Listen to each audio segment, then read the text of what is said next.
জাতীয় নাগরিক পার্টির উত্তরাঞ্চলের মুখ্য সংগঠক সার্জিস আলম তার ভেরিফাইড ফেসবুকে এই ঘটনার জন্য বিএনপিকে দায়ী করে একটি পোস্ট দেন, যা অনভিপ্রেত, উদ্দেশ্যমূলক ও দুঃখজনক।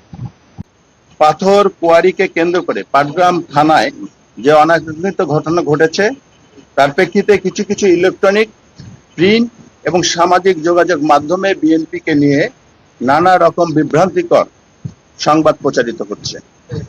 ঘটনার প্রকৃত কারণ ব্যাখ্যা করার প্রয়োজন মনে করায় আপনাদের সামনে উপজেলা উপস্থিত হয়েছে।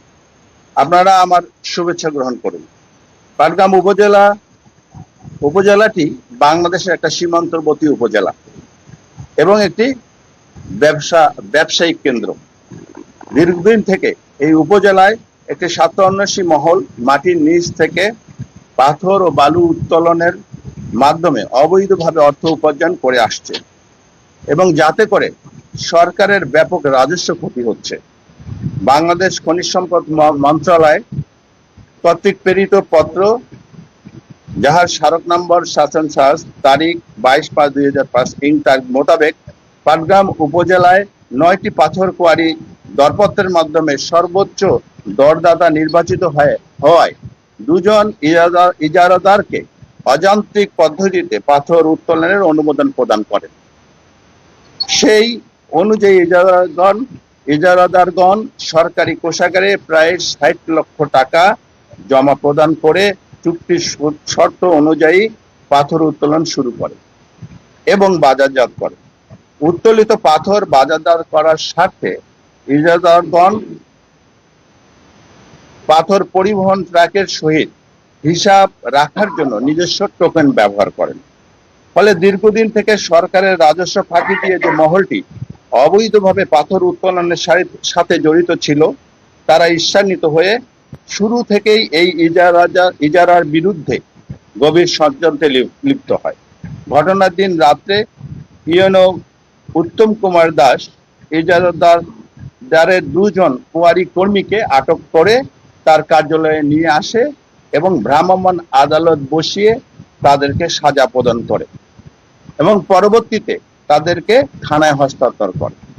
এই ঘটনা জানার পরে ইজারাদারগণ থানায় উপস্থিত হয়ে ওসির সাথে কথা বলতে চাইলে ইজারাদার সহ কয়েকজন ব্যবসায়ীর সঙ্গে ওসি সহ সঙ্গীয় পুলিশ ফোর্সগণ অশোভন আচরণ করে, এক পর্যায়ে শারীরিকভাবে লাঞ্ছিত করেন।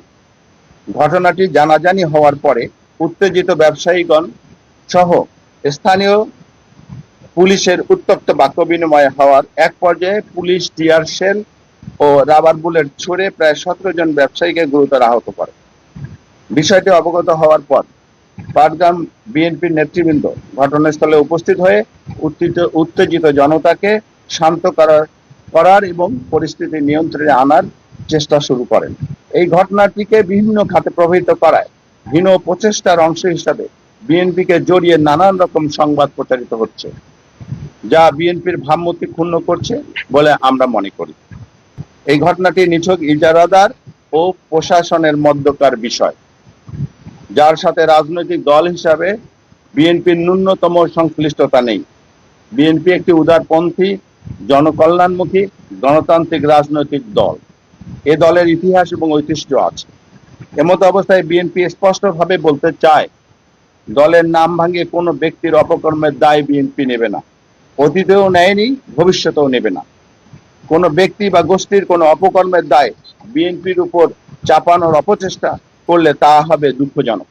সকলকে শান্ত থাকার অনুরোধ জানিয়ে শেষ করছি। ইতিমধ্যে